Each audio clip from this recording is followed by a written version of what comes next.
Buenas tardes, bienvenidos de nuevo a este espacio que, como les dije ayer, con nuevo background.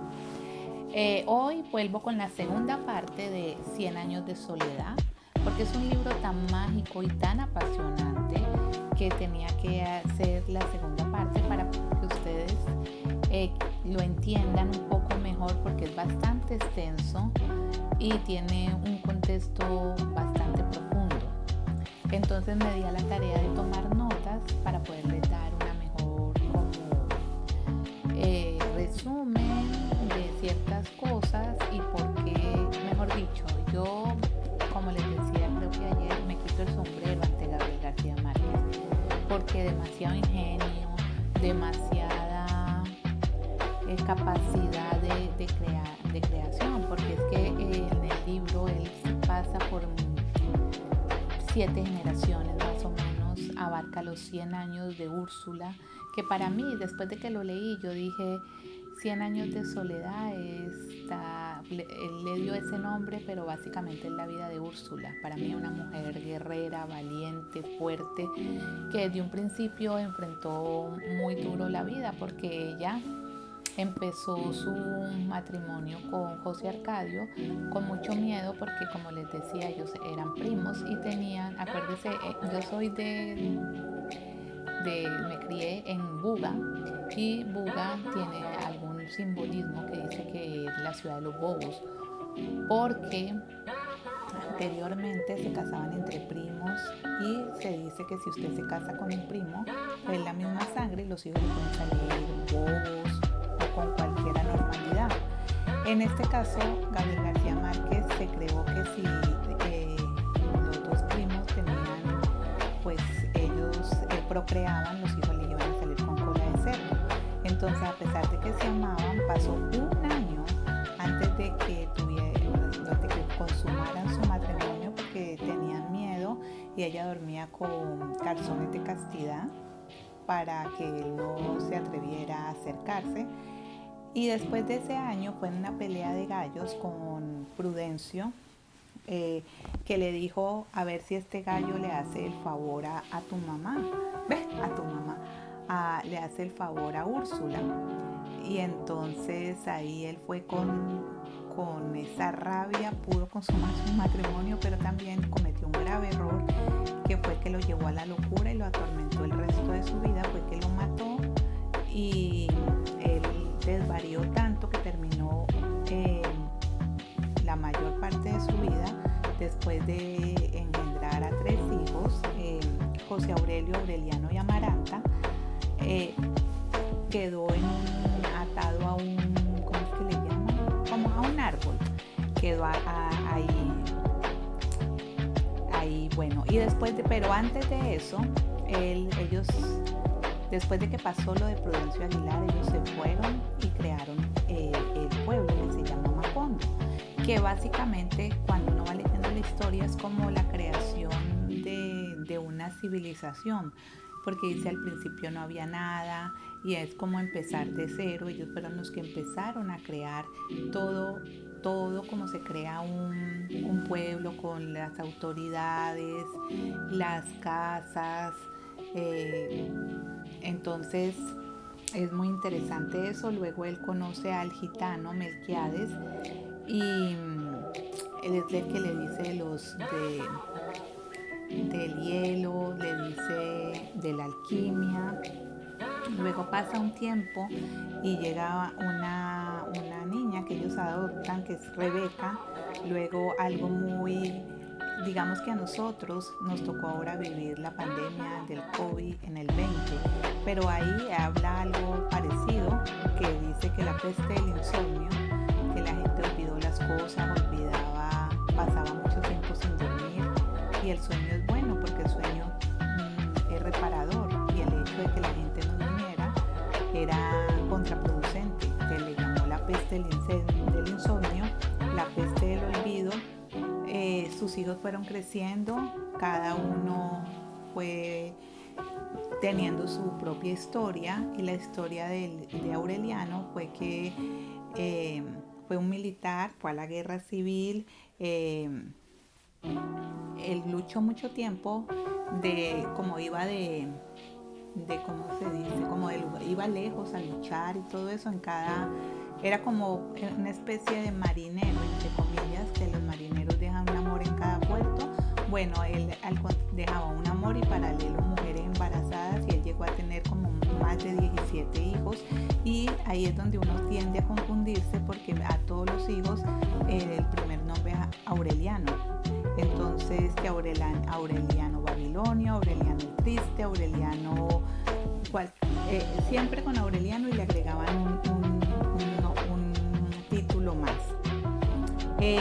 También nos habla de, luego de que ya luego él se cansa de la guerra, de que ve que eso no tiene sentido, se dedica a elaborar pescaditos de oro, y eso lo hace una y otra vez encerrado en su cuarto.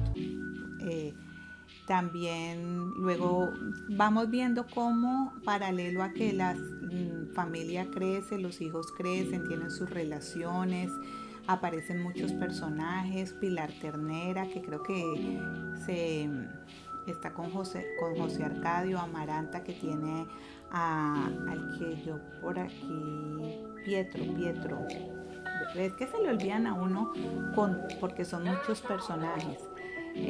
Paralelo a eso llega el tren, llega el gramófono, también está la producción de banano, y pasa también un diluvio. Llovió 4 años, 11 meses y 2 días. Otros personajes. Luego, al fin, como ya para hacer como hay un remate, Aureliano Babilonio descubre los pergaminos, porque él, cuando se conoce con Amaranta, tienen un hijo con cola de cerdo. O sea que al final la generación sí iba a dar un hijo con cola de cerdo. O sea, usted puede unirse con un primo, digamos que la primera generación se salva, la segunda o la tercera, pero en algún momento llega a pasar. En este caso, pues él lo hizo de una manera muy folclórica, diciéndolo de la cola de cerdo, y al niño se lo comieron las hormigas. La novela está catalogada como una novela que es sistemática y que es totalitaria, porque abarca temas relacionados con la familia, las creencias, la política, las guerras, las relaciones, los incestos. Entonces, por eso yo pienso que cuando a él le dieron el premio fue porque realmente se asombraron de semejante talento, porque es una historia que a uno no se le pasaría por la cabeza crear, porque tiene demasiado ingenio, demasiadas cosas que parecen que fueran fantasía, pero uno a veces lo compara con la vida y puede ser totalmente aplicable a la vida de hoy. También un tema que me llama mucho la atención es la soledad. Cada uno de estos integrantes de la historia vivía su propia soledad, su propia historia, pero la que más fue Úrsula, que según dicen, ella pasó los 100 años de vida, le tocó ver muchos de sus nietos, ver muchas historias. A lo último ella termina ciega, pero antes, porque imagínense, no pudo, también ella le tocó seguir adelante sin el esposo, porque el esposo se enloqueció, tenía unas ideas muy locas en su cabeza, y el hecho de haberle quitado la vida a Prudencio Aguilar fue un fantasma que no lo dejó tranquilo, y digamos que eso, su conciencia fue la que no le permitió volver a ser normal. Nombrar como cada cosa, cada personaje, es realmente una tarea demasiado exhaustiva. Lo que quería era darles como un compendio de lo que trata este gran libro, porque yo pienso que si volviera a pasar, le volverían a dar no solamente ese premio, sino muchos más. O sea, merecido que haya vivido de su literatura, merecido que haya creado una historia tan fascinante, tan aplicable a las familias, porque no hay familias perfectas, las familias siempre tienen sus problemas, sus dinámicas, de las creencias. No siempre se cree en una sola cosa, se creen en otras, en las apariciones. Tiene demasiados elementos. Vamos a ver. Lo que les decía, la soledad de cada personaje es el tema central también.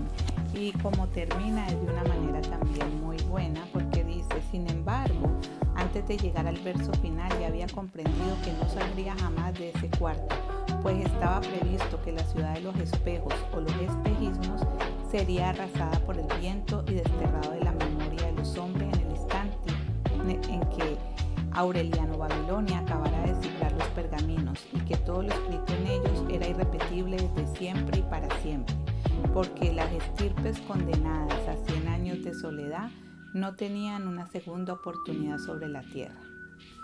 Muy bonito, es icónico cómo termina y cómo empieza.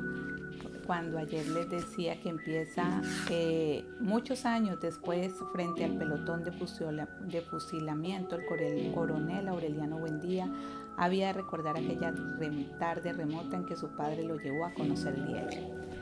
Definitivamente yo pienso que si hubiera que darle como unas, no 5, sino 10 estrellas, este libro lo merece por el talento y porque marcó como un hito a nivel latinoamericano dentro de este